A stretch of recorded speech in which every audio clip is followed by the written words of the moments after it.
Now, let's talk about this very current topic, flu viruses. These aren't all flu viruses, but currently, Ministry of Health has identified that there are three viruses floating around in Jamaica.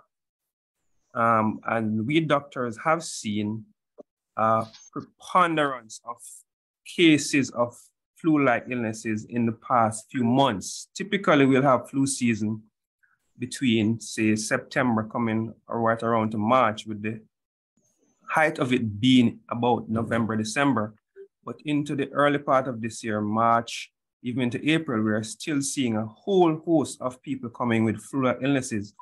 Some pretty typical, some atypical, and we've been concerned. And so the Ministry of Health has put out a bulletin saying that there are three main viruses circulating in Jamaica that are all partly responsible for the symptoms we're seeing. So we're still seeing COVID people. COVID is not yet gone, and the Omicron variant and the subvariants are listed there on the screen, is responsible for most of the COVID cases. We have a positive rate now of about 6%, which means that out of 100 persons tested, 6% are positive. So it's not as high as it was one time, but certainly we are still seeing COVID, and the vigilance needs to be continued.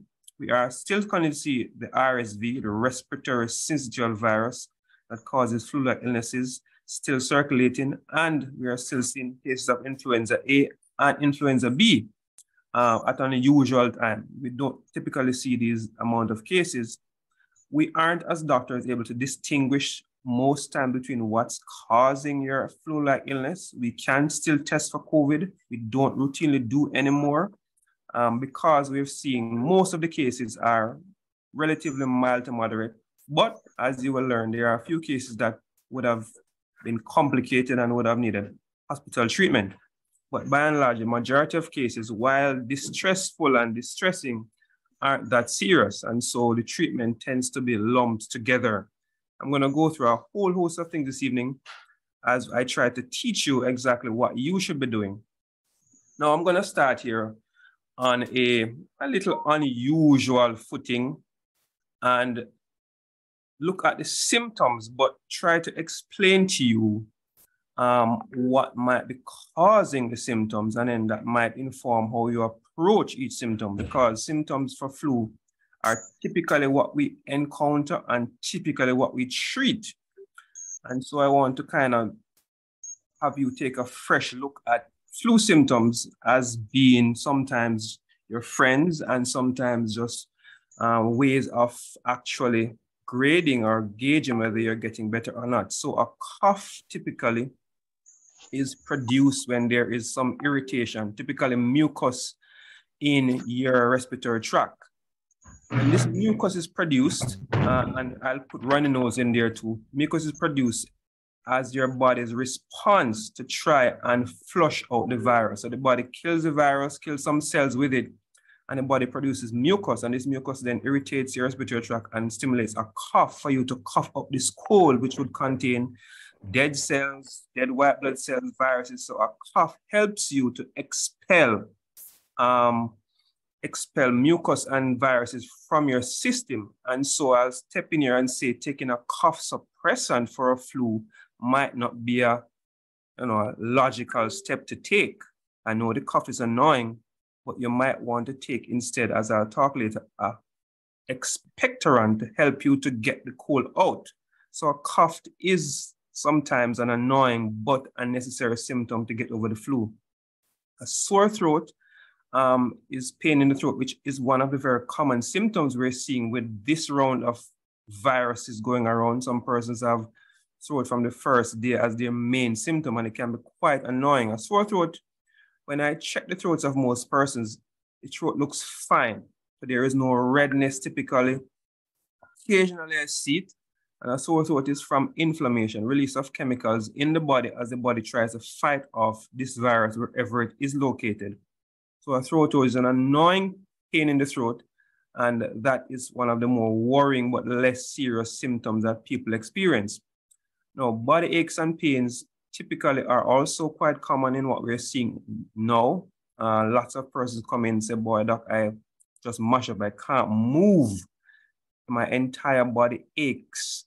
And this sometimes is due to muscle inflammation as the body tries to rid itself of the virus.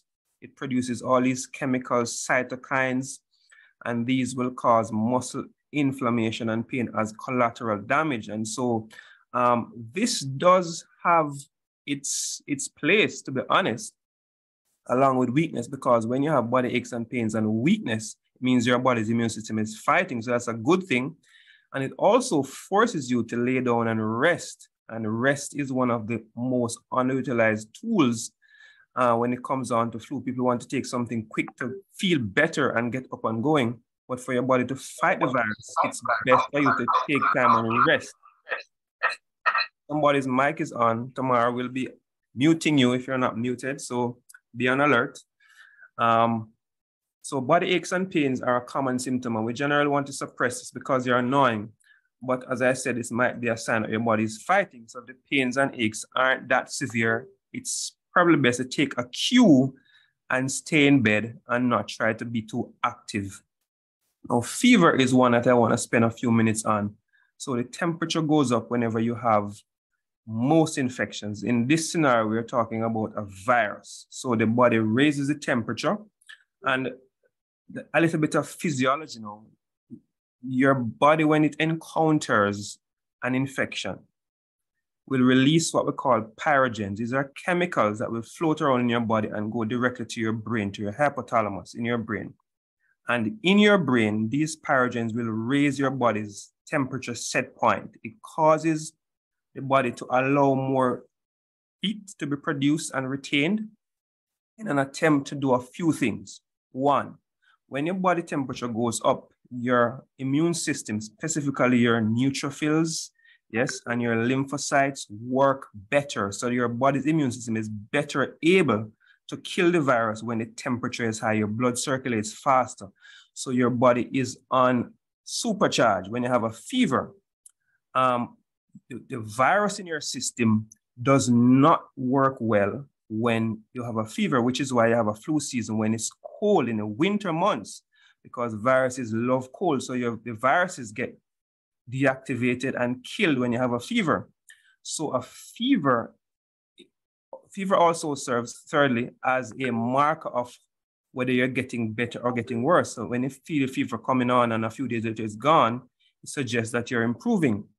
So a fever, while it's annoying and while it's probably very uncomfortable, your knee-jerk reaction to get the fever down is not really helping the process. You're maybe slowing down your ability to get over this flu. So yes, I'm recommending that if you do have a fever when you get a flu, you probably are better off wrapping up in some warm towel, putting on extra clothes and sweating it out, getting a hot shower, drinking something warm to sweat it out, because you are aiding your body in improving your immune system and actually killing the virus by allowing the fever to run its course in the context of a flu, okay?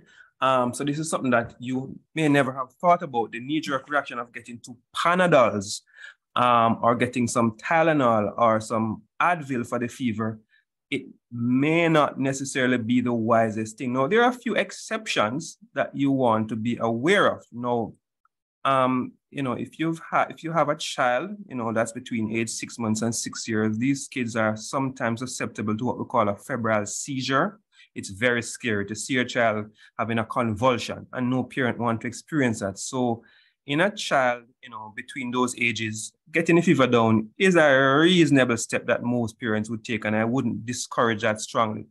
Having said that, febrile seizure is usually not dangerous. It does no harm, but of course, just because you're kids and you're gonna be scared, get temperature in a child might not be so unwise.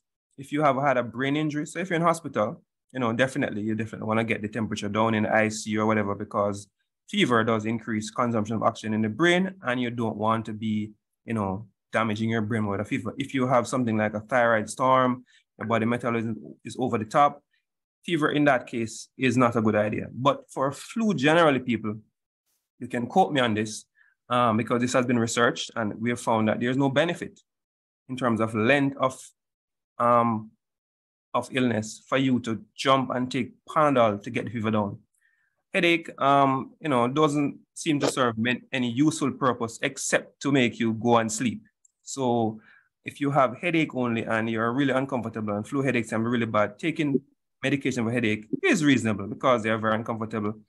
Sinus congestion is another common symptom that we're seeing. So a lot of patients who have sinusitis get this flu, whether it be COVID or the RSV or the influenza that's going around, and they have this excess amount of mucus drainage, copious amounts of cold, face getting swollen and stuffy, and so this is another symptom that we see a lot. So these are the common symptoms that we see with the flus and colds going around now.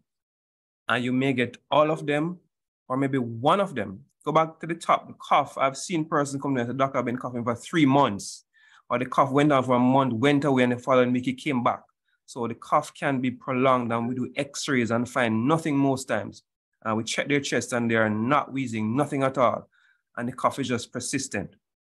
There are unique ways that we can approach it, as we'll come on to in a minute. Nausea, vomiting, diarrhea are not commonly seen in this flu season that I've been experiencing. Most persons don't have these symptoms. While they may occur, they are less likely.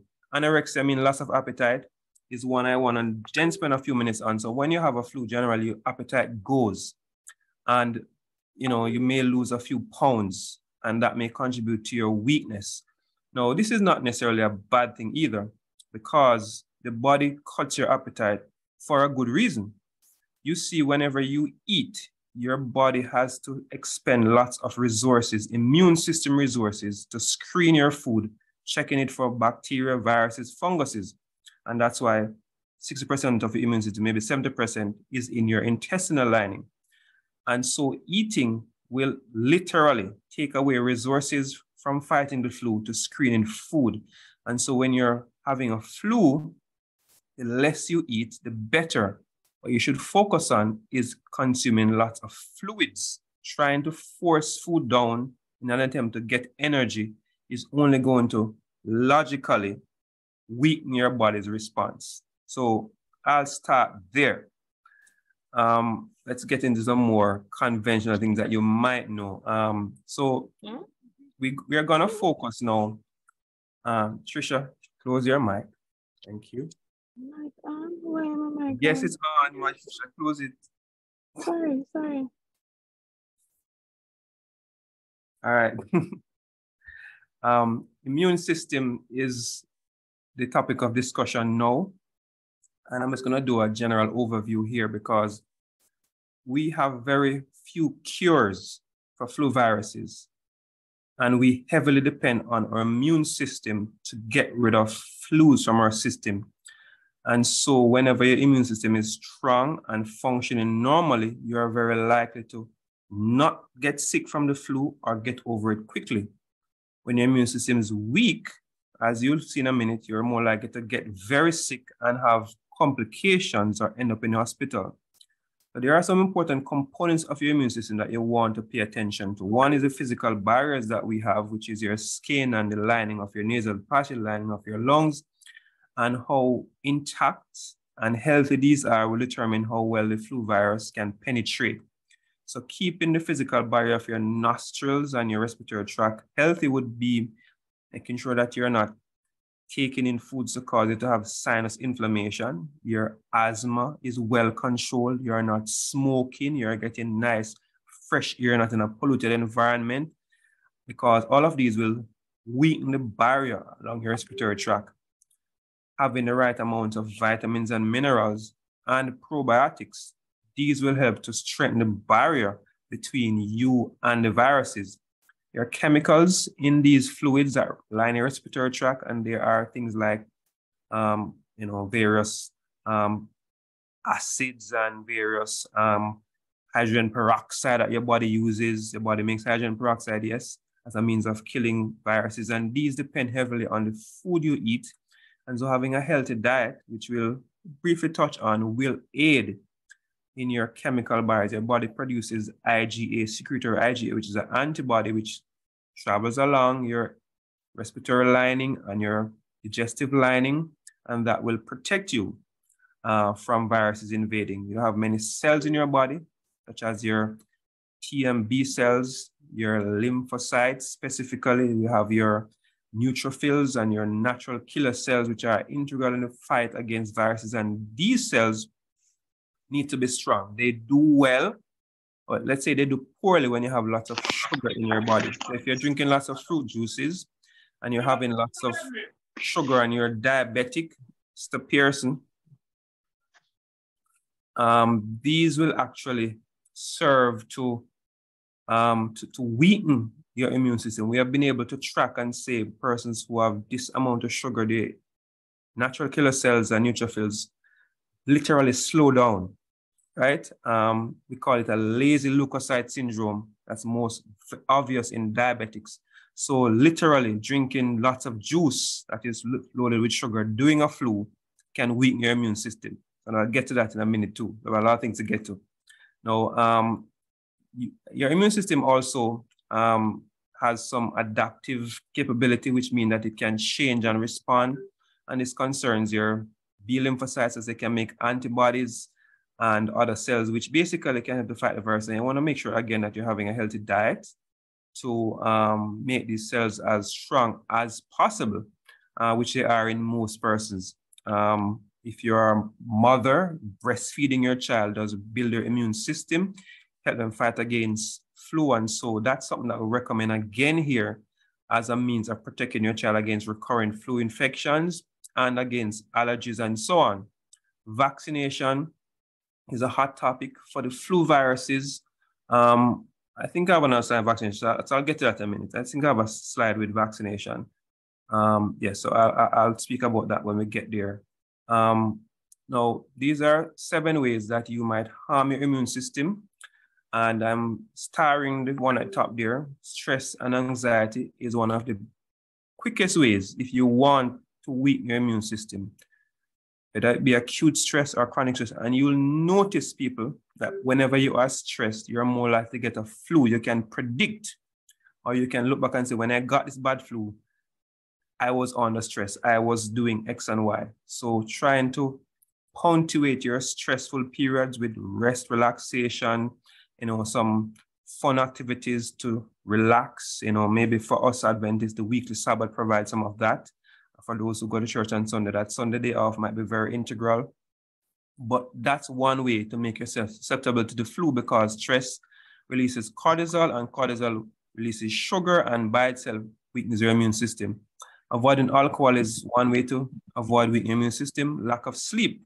So one guy came to me just this week and he got really bad flu. Young man, younger than me, 30 years old, really bad flu. And he said, Doc, I know I was burning the candle at both ends. My iPhone told me I had a big project that I had to finish in a deadline.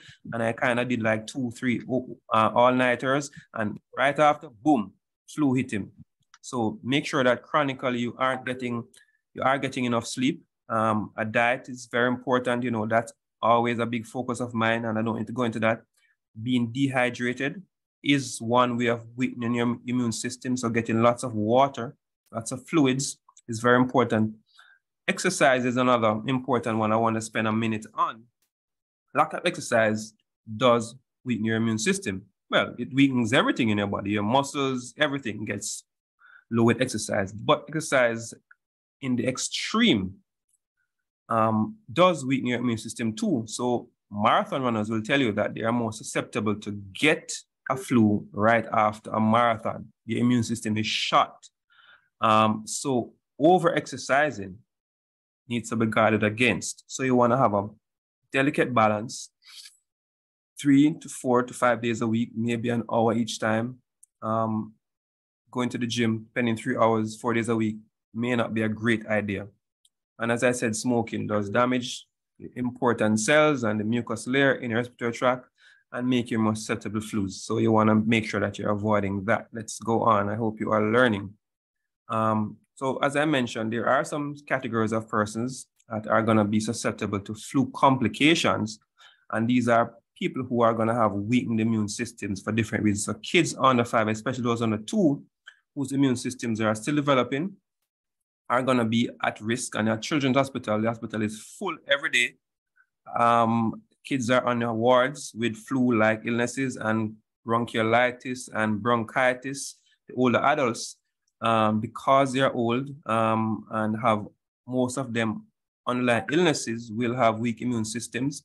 Pregnant mothers are gonna have weak immune systems. And I'll also add that one exception to not treating the fever is pregnant mothers. Pregnant mothers don't seem to have good pregnancy outcomes when they endure lots of fever. So if a pregnant mother has a fever, certainly that's one scenario in which you want to take some Panadol to get it down once the cause of the fever has been established. All right. So if you're pregnant having a fever from the flu, taking your Panadols to treat that might be a wise idea. People with certain health conditions are more susceptible to complications. And I'll put one in here that you may not have thought of. A person with heart disease are 5 to 10 times more likely to get a heart attack when they get a flu. So a flu for an elderly person is no joke. Persons who have diabetes, persons who are on chemotherapy drugs, persons who are on multiple medication, persons who have heart failure, persons who have stage 3 or worse chronic kidney disease. These are the persons that when they get a flu, they die. That person who get a flu, they get a pneumonia. But these persons need to be vigilant, need to, and in this category is when I'm going to be recommending that these persons may need to get their vaccines, especially COVID, flu vaccine. The persons who are in this category, especially, they are vulnerable and they can't afford to catch no flu. If they catch it, they need to get on it early, but they want to avoid getting the flu year in, year out by doing everything possible. Next slide. Let me go down. So some of the complications that might occur, forget the side in blue, we went through those already. So, you know, as I said, complications are many from the flu. It's not just a little cold and headache and cough. Some persons do get sick unto death. So the least problematic one is the convulsion. Febrile convulsions or febrile seizures that occur in kids between age 6 months and 6 years. And, you know, that's not dangerous, but scary. Reye's syndrome, I'll mention it near the end. That's a syndrome that occurs when you take aspirin with a viral illness. So if you have a fever and you know it's a flu, or you have a fever and you don't know what causing it, taking aspirin is a bad idea, right? You may get brain infections, encephalitis, meningitis. Guillain-Barré syndrome is an acute nerve condition resulting from a viral illness, and this can lead to paralysis and death from paralysis of your respiratory muscles. So this is quite serious stuff, and these do occur occasionally with the flu. As I said, persons who have heart conditions, if you have ischemic heart disease, you may get heart attack, you may get pericarditis, myocarditis, giving you chest pain, shorter breath, and, you know, heart failure. These are complications of the flu. You know, you may get ear infections, croup, which is an infection of the trachea and difficulty with breathing, sinus problems, pneumonias, exacerbation of your asthma, exacerbation of your chronic bronchitis, exacerbation of whatever respiratory illness that you might have. This is serious stuff that may require hospital admission and oxygen treatment. If you're pregnant and you're increased risk of complications for the mother and for the child, significant complications that may affect the child's life forever. The child that's born low birth weight or of a small neonatal size and at increased risk of having, you know, cerebral palsy or mental retardation. I've just been very sick during their early childhood that really alters the course of their life permanently. So a flu does come with significant complications. Now, there are some basics that you have to cover when you're looking about the flu, and most of these you have known already. So the vaccine, I said, is gonna be my recommendation that a vaccine is a big concern or big consideration if you're in a vulnerable group. I personally don't take a vaccine annually for the flu. I'm not in a susceptible group. I try to keep my immune system healthy, but for patients, like I said, who are elderly, diabetic, cancer patients, they have heart disease, kidney disease, a flu vaccine is a consideration for them and a strong recommendation. The flu vaccine is not 100% based on how it's made. Basically, we sample viruses in other areas of the world and predict what will be affecting people in the Western world during our flu season. Sometimes they get it right, sometimes they get it wrong. The effectiveness of the vaccine may vary anywhere from 10% up to maybe 60, 70%, depending on the year that you get. So sometimes the flu vaccine is of no use, but you can't predict that. And the flu vaccine does come with a few minor complications, occasional significant complications. So it's a benefit versus risk calculation, and the calculation is gonna heavily weigh on taking the vaccine if you're in a vulnerable group. If you're not and you want to take it, it may offer some protection. That's fine. Washing your hands, basic thing to do, as a virus can spread from person to person through covering your mouth and nose while you're coughing. And so the old age recommendation, or the age-old recommendation of washing your hand with warm water or with just water and soap, or using an alcohol-based hand sanitizer is still useful even in our flu season now. Covering your mouth when you cough, and in our time now, it's more trendy to be wearing a mask, so especially people, if you're sick, so if you're sick with what's going around now, you should definitely wear a mask if you're gonna go out. I'm not one of those recommending a mask for every single person anymore. So if you're not sick, if you want to wear a mask, fine, but I'm not gonna wear one if I'm not sick. But if you're sick, it's gonna prove important and essential to protect other people by you wearing a mask if you're coughing and sneezing. And stop touching everything you go around, touching clean surfaces, and stay home if you're sick. It's if you're going to the doctor, go and get back home as soon as possible. So these are some basic things to protect others from catching what you have. We're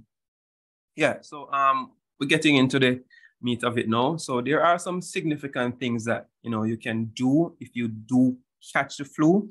And these things are also going to be useful before you catch the flu as a means of building up your immunity to the flu. The first one I'm going to talk about now is sunlight. And I'm going to talk about sunlight in two contexts. So one, sunlight offers you vitamin D. So hands down, this is the #1 vitamin for boosting your immune system. Vitamin D literally controls 2,000 genes in your body that are related to immunity, right? It controls maybe up to 30% of your gene pool, but 2,000 genes that are related to white blood cell and immune function and antibodies are controlled and are turned on by vitamin D. And that's why we see the flu season being worse in northern countries where they have very little sunlight in the winter, as opposed to in our scenario where we have, more sunlight. And so when flu occurs in America and England, it's a serious thing for the average person. So sunlight gives you vitamin D, and you absolutely need that to build your immune system, to strengthen your mucous membranes along with your vitamin C. And that's one reason to get adequate amount of sunlight when you have the flu, and generally when you don't have any flu. Sunlight provides an additional benefit. Sunlight gives not only the visible spectrum of rays that we know, the red, blue, orange, and indigo, it also gives you a near infrared light spectrum. And this might be, kind of weird for some people to hear, but there are rays from the sun that can penetrate your skin, even penetrate your clothes, called near infrared rays. And these penetrate up to 1.5 inches, 2 inches into your body, even through clothing. And these stimulate and penetrate to your head too, and they can stimulate release of melatonin. Melatonin, may be a hormone that helps you to sleep, but melatonin also has immune system boosting functions and antiviral properties. So sunlight stimulates the release of this chemical in your body that can literally help you get over the flu. So if you have the flu, going in the sun to sit down for a couple of hours might be a good idea. Maybe under a tree if you like, but getting sunlight in the context of a flu is very important. So that's 2 reasons to get sunlight. And there may be other reasons too that we haven't figured out yet. So you don't want to be avoiding sunlight. Water consumption cannot be overstated.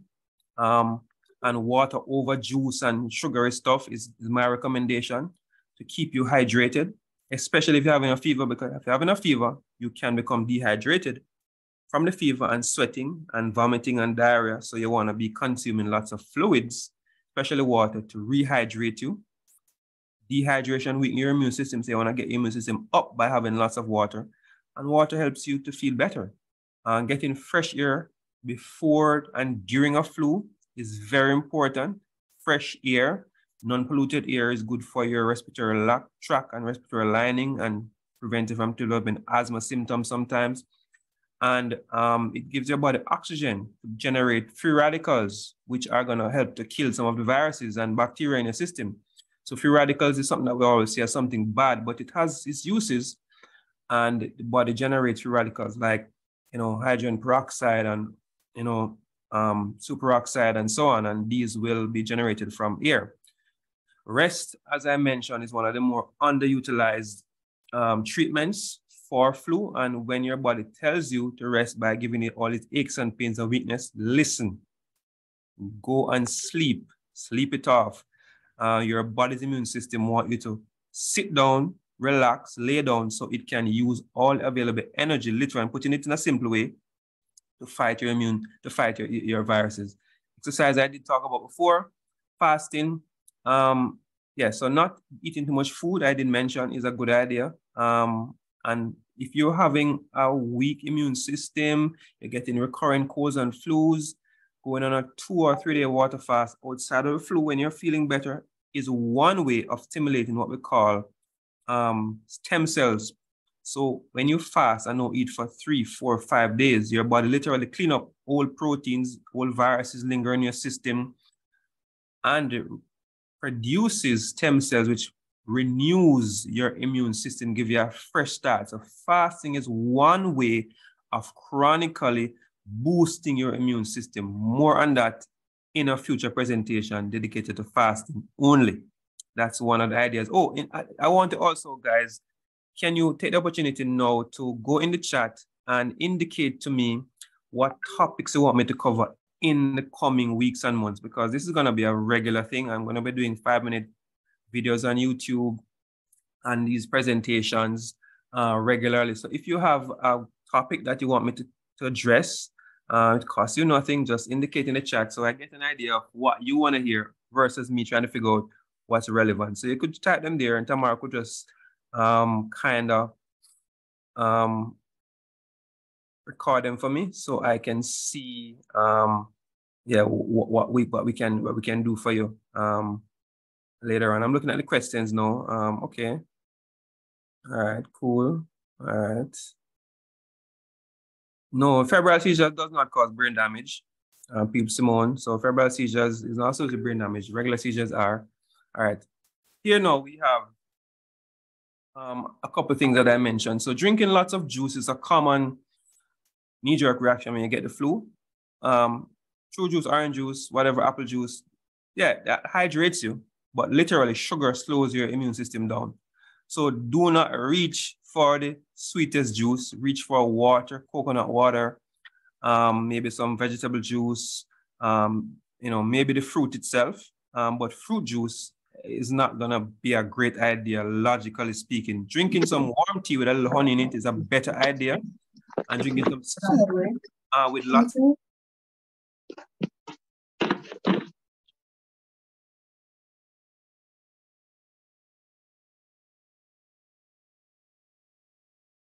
things may be looking up for the local tourism industry post the COVID-19 pandemic.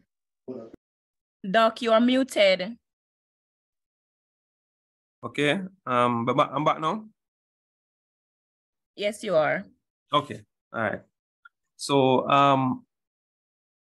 so drinking lots of water, tea with a little honey, lots of soup water, not with too much food, are great ideas to hydrate yourself, and avoiding sweet juices during the flu is a great idea also. Supplements are gonna be important when you're fighting the flu. And as you know, I'm gonna always recommend the foods over the synthetic supplements always. And so vitamin C, vitamin D, and zinc were very prominent during the COVID pandemic, and is still gonna feature prominent in any flu recommendation that I can give. Vitamin C is kind of overrated though, to be honest. Vitamin C doesn't cure flu per se. It does strengthen your lining of your respiratory tract, and it does help to provide some ascorbic acid that might affect flu virus replication. But taking high doses of vitamin C when you already have the flu may not do as much as people have said it has done. One of the things with that is vitamin C in food and vitamin C in a pill are two completely different things. In a food, vitamin C exists as maybe 8 things together in a complex. It has ascorbic acid, it has factor K and factor V, and it has a couple of other nutrients together that work together as a team. The ascorbic acid provides like a covering for all of those nutrients that causes the vitamin C effect. And so what we have done in science is take out the covering ascorbic acid and give you that and say that's vitamin C. And that's crap. That doesn't work. And so taking a vitamin C pill is not going to do what vitamin C really can do. And you get it from your food and your fruits and vegetables, you probably have a better chance of getting vitamin C that actually does something. Vitamin D, on the other hand, you get from sunlight, from a few food sources. Supplements of vitamin D are going to be definitely highly recommended though. And I'll get to one in a minute. Zinc does wonders for immune system, and you want to be consuming maybe 50 milligrams of zinc during the flu and maybe before. Taking extra amount of zinc is not beneficial, so don't go overdosing on zinc and taking 3 and 4. That's not beneficial and might be harmful. Here are some actual supplements. Hold on, let me get back to those. Yeah, so vitamin C, if you're gonna take one, get one that's made from actual food as opposed to what we get from China. So 90% of the vitamin C on the shelves are from China. It's made from GMO corn, made from sugar, and it's not good for you. So vitamin C, that's from natural plant source, and maybe a liposomal vitamin C, which is vitamin C wrapped in a lipid envelope, increases absorption 5 to 10 times, may be a better option. So yes, guys, and keep adding information on so you guys can come closer and closer to getting the right thing. So this is a new thing some of you are seeing. The liposomal vitamin C may be a better way to consume vitamin C than the ones that you see on the shelf with the sugar and the ester C and the emergent C, China cheap vitamins. Better than not at all, but get your foods. Vitamin D, the recommendation for vitamin D is wide. Typically, you need about 5,000 per day. Most persons can do okay with 2,000-3,000. During a flu virus, taking high doses might be a great idea. Research has shown this to be true. So if you get a flu, I take this one, 50,000 units, and I take it only once a week. And I get my vitamin D levels checked like once a year to make sure I'm not going too high. I've never seen vitamin D levels too high, by the way, though. It's theoretical that it can cause toxicity, but I've never seen it, so whatever. So you take 5,000 once a day, 50,000 once a week. That's a great way to take vitamin D. And this is one brand that I recommend. Most brands of vitamin D are pretty good. The dosage is what makes a difference. Zinc, the supplement that is in various brands. The cheaper ones aren't really a problem. This is one of the cheaper ones. Fine to get that one. Zinc is not really an issue. Zinc from your food is always best. There are some herbs that are going to be featuring high on my list of recommendations for treating the flu virus. So echinacea, that's how it's produced, echinacea. Don't try to pronounce it as it's spelled, people. So this is a herb that you can get in pill form, and I'll show you the pill in a minute. Or you can get echinacea tea bags to make echinacea tea. And echinacea has been shown in clinical studies to be effective at shortening the course of a flu infection and help to relieve symptoms. Echinacea has antiviral properties, and it's an age-old remedy. Now, I've put garlic in a little red box and put a little star on it because garlic is going to be your #1 food to treat viral infections. So there's nothing that is more effective than garlic. It contains allicin, and it contains sulfur compounds that react together when you crush the garlic. So when you're going to take garlic, you crush it first and swallow it, or crush it and make it tea, or crush it and whatever you want to do with it, except when you're inserting it for the yeast infection, which I hope we saw that video. But garlic should be crushed and maybe let it sit for a minute or two for that reaction to take place, and then dip it in your water to make your tea. And garlic has antiviral, antifungal, and antibiotic properties. One of those natural antibiotics. It boosts natural healthy gut bacteria. Even though it kills bacteria, it kills bad bacteria and boosts good bacteria. Garlic is amazing. God made this food just for you. So garlic is something you want to have near and dear to your heart and have garlic in your diet every single day. Next one is oregano. I don't care how you pronounce the one. You can call it oregano, whatever. But oregano is a seasoning, but oregano is a known and potent antiviral. And the oregano oil specifically is what we tend to use to treat viral illnesses. So you may need to have this close at home. So buy a bottle of oregano oil and have it, because it's very good to put a few drops in your mouth when you have the flu, put it in your tea and drink it. Onion is another recommendation that features strongly on my flu list. Onion has quercetin. Quercetin has a couple of properties. It specifically is a bronchodilator. It's a beta-2 agonist. So it works like Ventolin. I have a onion video. I hope you saw that video. So if you're having an asthma attack during the flu, if you're having just difficulty breathing, of course, you should go to your doctor, right? Those are serious symptoms. But while you're getting ready or while you're waiting on the drive, drinking onion tea is a great way to relieve respiratory difficulties. And onion tea is a great way to treat the flu virus in mild and moderate cases. So you can combine a garlic and onion. You can boil a garlic and seep your onion after into it. And that's a very good tea with a little bit of honey. And that's an awesome recommendation for flu. Hold on a second. Abigail is calling me. Abigail, I'm in a presentation. I'm not able to come for you right now. So call your mother, please. Thank you. All right. So elderberry is actual fruit, and elderberry is potent source of vitamin C and potent source of antioxidant and potent source of antiviral agents. Elderberry is not native to our population, our country. So most of you don't know elderberry, but if you do, please don't eat elderberry. It will make you nauseous and make you vomit and have diarrhea. You get elderberry extract from pills. So this is one of the fruits that you're probably gonna better off getting from pills. And elderberry has been studied and shown to shorten the course of a flu. 300 to 400 milligrams, 3-4 times a day is very helpful for the flu virus. And they have lots of supplements with elderberry and zinc and vitamin C and thing in one. And I'll get to one in a minute. Colloidal silver is a very strong, candidate for treating flu viruses. Not used a lot. Colloidal silver did come to prominence in Jamaica a couple of years ago, and people were buying it and selling it and taking like supplements. Not really how it should be used. It's a very potent antimicrobial. And in the context of a flu, lots of naturopathic doctors do use colloidal silver with great effect to treat flus. So that's one option that's out there if you're into that, Here is another, is what secret weapon. So coming to some secret weapons now. So if you have a flu, this is one thing that you may want to have close to you. I don't have this in stock, unfortunately, but it's available on the internet. It's called Viracid. It's a complex made by a company which I love and respect.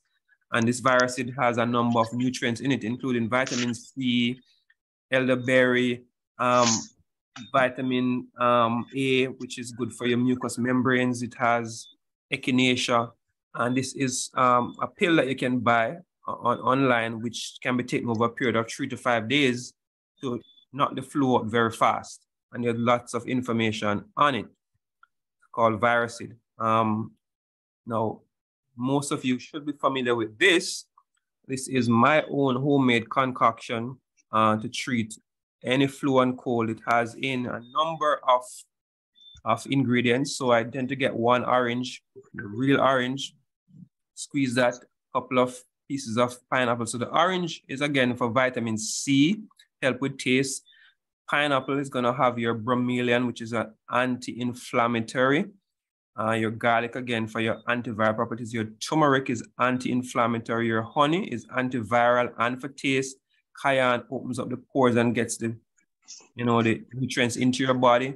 And a half an onion, which again is for your respiratory health and open your airways. So you blend all this together in your blender, strain it if you want. Some people decide not to strain it and make a paste, so you can strain it and you keep it in your refrigerator in a tight, airtight container, because onions should not be left open. And you can have this as a treatment, you know, half a teaspoon, 2 teaspoons, 3 teaspoons, it doesn't matter. I drink sometimes a quarter cup, 3-4 times a day to strengthen your immune system and fight the flu virus that you might have. I've used this on a couple of occasions, well, not quite a few occasions. So I have like kids who get sick very often with colds and flus. And mom will come and say, Doc, he's getting sick very often. What can I do? And I can give you testimonies of people who say, boy, Doc, my child's life had changed. What did I do? I give them the natural penicillin to take as a supplement every day, take milk out of the diet, cut their sugar down, and that's it. Colds, flus, recurrent ear infection, recurrent asthma attacks, just gone. Kidney just normal. So yes, kids can get this. I tend for kids to take out the cayenne pepper.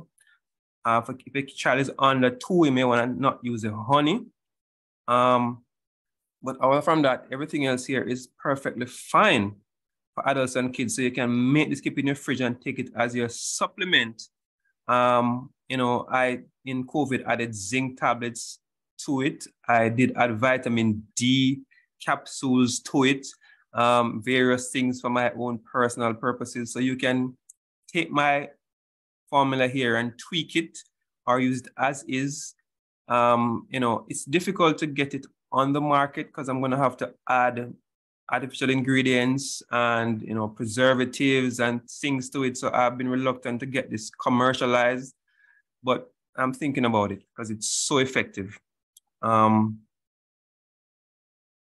Yeah, probiotics do help to reduce your susceptibility to viruses in general, but I'm gonna find a little bit of stretch to tell you that when you get a flu, go and buy a probiotic for $5,000 and $10,000 just to treat the flu. That's a little too expensive. But generally, promoting your healthy gut bacteria with the right kind of diet, which will promote healthy bacteria, is gonna be recommended highly. I've put Acidophilus here, 100 million, to point out to you that the 100 million dose in this might seem large, but this one, which have 20 billion, is gonna be, you know, maybe 200 times the dose. So one of this pill is 200 of this pill. Point being, this pill is a waste of time. I don't even know why they make this. 100 million is not a therapeutic dose. It doesn't need to exist. Don't waste your money and buy nothing with that dose in it. It's useless. You want to be taking 20 to 100 billion if you're going probiotics. Don't waste time on that, please. I don't know who came up with that idea. Now I come to, invariably, you may want to get some quick relief from the flu. You may want to be taking some over-the-counter medication, and these might include Panadol. So Panadols are a great way to reduce your pain and headaches, and you want to observe certain precautions, even with Panadol, which you say are safe. But you should never take more than 6 Panadols for one day. That's 6 out of 500, that's gonna be 3 grams. Because above this dose, you're significantly damaging your liver. So Panadol can damage your liver, okay? So it can cause hepatitis. So do not OD on Panadol. And it's very easy because some person may be taking Panadol and not feeling better, they're going to take some Cetamol, and then they're going to take some Pharmacola flu, which all of those contain the same ingredient. And so it's easy sometimes for you, without even thinking, to be overdosing and damaging your liver every time you get a flu. So be very careful, people. These are not benign medications. Every drug that's useful is going to be toxic above a certain dose, and Panadol is one of the most common causes of liver damage because people are giving the kids them Panadol around the clock, taking Panadol around the clock. Panadol multi-symptom will have a designation and called for nasal congestion, right? If you see that on a box for flu medicine, it means it contains something called ephedrine or pseudoephedrine. So Sudafed, which my friends in the US might be more familiar with, and Cetamol Cold, these will have pseudoephedrine, which will reduce nasal congestion. Oh yes, they work. They are very effective, right? Advil colon sinus, yes, it works. It dries out the mucus, but be careful. If you're hypertensive, this will raise your blood pressure significantly. So if you're hypertensive, your pressure is high, please do not take this medication, right? Get to your doctor or just take regular Panadol if you must. As I said before, if you have a fever, you know, the average adult is better off not treating the fever, but letting it ride. You actually do much better. And I'm expecting some whole heap of queries and talk about that in the media soon. And hear Dr. Thomas saying, take no Panadol for fever. Oh yes, I'm ready. Okay, let's get to this now. Histotoxin is a cough medicine, which in the context of the cold and flu season that we're seeing, the cough medicines are just not effective. The people that come into me with cough, they are taking all different kinds of cough medicines and they aren't effective. Cough medicines contain a lot of ingredients, and histotoxin, for example, contains ephedrine, which is very close to pseudoephedrine. So this will send your pressure up also. So imagine you're taking histotoxin plus multisystem Panadol, which many people do. You're getting excess amount of medication to raise your blood pressure, can give you a stroke or a heart attack. So these are not benign medications. If you're sick people, if you have underlying illnesses, be very careful. If you're healthy and young, you can get away with it. You know, a few days, that's not gonna kill you, but they do have side effects. If you have a cough, a better way to go is to take an expectorant, like DPH expectorant, like Bisulfan, like Ascaril, like Brohex. These will help to, you know, thin the mucus and help you to cough it up. So that may be a better idea rather than taking a cough suppressant medication that is gonna try to reduce the cough so the mucus and virus stays longer in your system. You might wanna stay away from those. Coming to a close, as I promised, it's now 27 minutes past 7. I have 3 minutes to go. Reye syndrome, I did mention before, is a complication that occurs when persons take aspirin while having certain viral illnesses in their system. So whether it be a flu or chicken pox or whatever, aspirin can cause serious liver damage and serious brain problems. And the symptoms are listed on the screen. So do not take aspirin if you are feeling fluid. Oh, back to this here now, I need to mention. So taking Advil are very effective for pain and fever and headaches and so on. But you should take them maybe for a few days, 3-4 days. If you're going to take Advil and Cataflam and Voltaren for many days, you need to be aware that they have side effects, such as creating stomach ulcers and affecting your kidneys and your liver, especially at high doses. So be careful how you take these so-called safe over-the-counter medication. They are very useful, but should be taken for short periods of time and not exceed the recommended dosages. And I'm going to end on this slide, which is a very emotional topic for lots of my medical colleagues, because we know that lots of parents and lots of adults, when they get a flu, they go to the doctor and sometimes demand antibiotics. And some doctors do, give in to the pressure, and some doctors do prescribe antibiotics for colds and flus.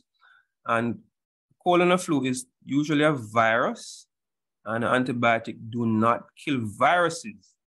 So for most cases of flu viruses, and even if it's prolonged, even when the cola turn yellow, it doesn't mean anything, and the antibiotic in a lot of cases is not necessary and does lead to other problems like antibiotic resistance. It kills off a good bacteria, which make immune system weaker.